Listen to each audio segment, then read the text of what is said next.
Hello friends, welcome to my channel optometric Hindi special. I am consultant optometrist. तो जो हमारी ocular pharmacology की online classes चल रही है उसका आज लेक्चर 5 है। तो लेक्चर 5 के अंदर हम वो बीटा लैक्टम एंटीबायोटिक होती है उसके अंदर दो ग्रुप्स होते हैं, एक पेनिसिलिन होता है और एक सेफालोस्पोरिन होता है। तो पेनिसिलिन के बारे में मैंने आपको पिछली वीडियो में बता दिया था। अगर वह वीडियो आपने नहीं देखी है तो आप हमारे यूट्यूब चैनल पर जाके वह वीडियो देख सकते हैं और उस वीडियो का लिंक मैंने नीचे डिस्क्रिप्शन में डाल दिया है। तो इस वीडियो में हम आपको सेफालोस्पोरिन जो एजेंट्स होती है, जो ग्रुप्स होता है, उसके बारे में इस वीडियो में आपको बताएंगे। तो दोस्तों, अगर आप इस यूट्यूब चैनल पर नए हैं और अभी तक आपने हमारे यूट्यूब चैनल को सब्सक्राइब नहीं किया है तो आप हमारे यूट्यूब चैनल को सब्सक्राइब कर लें और बेल आइकन को भी दबा लें ताकि हमारी आने वाली नई वीडियो की नोटिफिकेशन आपको मिल जाए।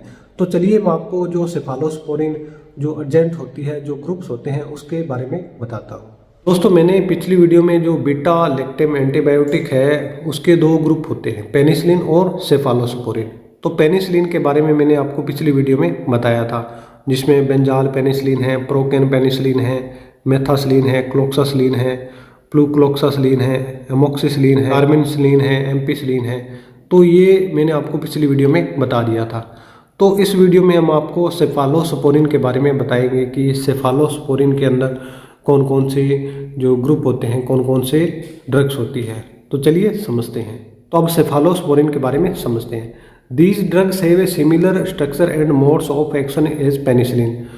तो जो सेफालोस्पोरिन ड्रग्स है उसका जो स्ट्रक्चर और जो मोड्स है बिल्कुल पेनिसिलिन की तरह ही काम करती है, बिल्कुल पेनिसिलिन की तरह वर्क करती है। All the cephalosporin have a bactericidal action against a wide range of organism. तो ये जो सेफालोस्पोरिन होता है उसके अंदर एक वाइड रेंज होती है, एक श्रृंखला होती है जो कि ऑर्गेनिज्म होते हैं उसके प्रति ये एक्शन लेती है। By convention these have been categorised into 3 generation of broadly similar antibacterial and pharmacokinetic properties.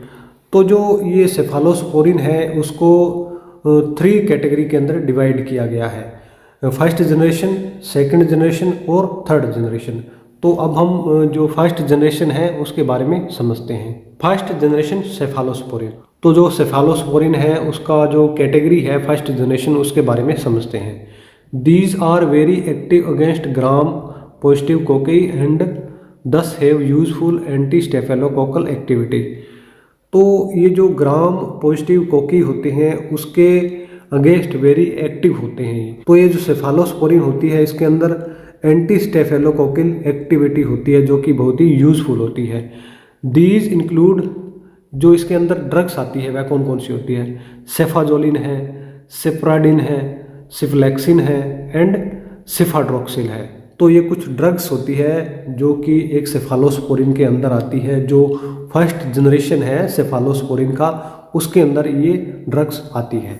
तो सेकंड जनरेशन के बारे में समझते हैं। Second generation cephalosporin, these have anti staphylococcal activity and are also effective against certain gram negative organism. तो इसमें क्या होता है, एंटी स्टेफेलोकोकल एक्टिविटी होती है और ये जो ग्राम नेगेटिव ऑर्गेनिज्म होते हैं उसके अगेंस्ट अफेक्टिव होते हैं। दे कंप्राइज, इसके अंदर जो ड्रग्स आती है, सेफोरोक्सिन, सिफोमेंडोल एंड सिफोक्सटिन। तो ये कुछ ड्रग्स होती है जो सेकंड जनरेशन के अंदर आती है। तो थर्ड जनरेशन के बारे में समझते हैं। Third generation cephalosporin, these are mainly effective against gram negative organism but not against staphylococci. तो जो थर्ड जनरेशन है इसमें क्या होता है, जो ग्राम नेगेटिव ऑर्गेनिज्म होते हैं उसके अगेंस्ट ये इफेक्टिव होती है, लेकिन जो स्टेफेलोकोकी ऑर्गेनिज्म होते हैं उसके अगेंस्ट ये यूजफुल नहीं होती है। दीज इंक्लूड, इसके अंदर कौन कौन सी ड्रग आती है, सिफोटॉक्सिम है, फेक्जिम है एंड सिफोटेनिन है। तो ये कुछ ड्रग्स होती है जो कि थर्ड जनरेशन में आती है। तो अब इसके साइड इफेक्ट की बात करते हैं कि जो सेफालोस्पोरिन जो ड्रग्स होती है एक पेशेंट को देते हैं तो उसमें क्या कॉम्प्लिकेशन आ जाते हैं, क्या साइड इफेक्ट आ जाते हैं, तो उसके बारे में समझते हैं। तो साइड इफेक्ट में है, cephalosporin have a low frequency of adverse effect in comparison to anti microbials in general.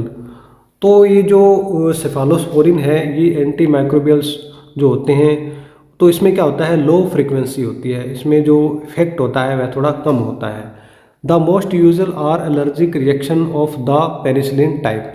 तो इसमें जो एलर्जिक रिएक्शन होता है वह बिल्कुल पेनिसिलिन की तरह होता है। जो अपने पिछली वीडियो में पेनिसिलिन पढ़ा था, तो उस पेनिसिलिन की तरह इसका जो एलर्जिक रिएक्शन होता है। If these are continued for more than 2 week, अगर हम इस ड्रग्स को 2 वीक से ज़्यादा कंटिन्यू रखते हैं तो इसमें कुछ कॉम्प्लिकेशन होते हैं, जैसे कि थ्रोम्बोसाइटोपेनिया है, न्यूट्रोपेनिया है, इंटरस्टिशियल है, नेफ्राइटिस है और एबनॉर्मल लीवर फंक्शन टेस्ट है। यानी कि जो लीवर फंक्शन होता है उसमें कुछ कॉम्प्लिकेशन हो जाती है, may be occur. These resolve on stopping the drugs. तो जो ये सेफालोस्पोरिन होती है उसको 2 वीक बाद स्टॉप किया जाता है।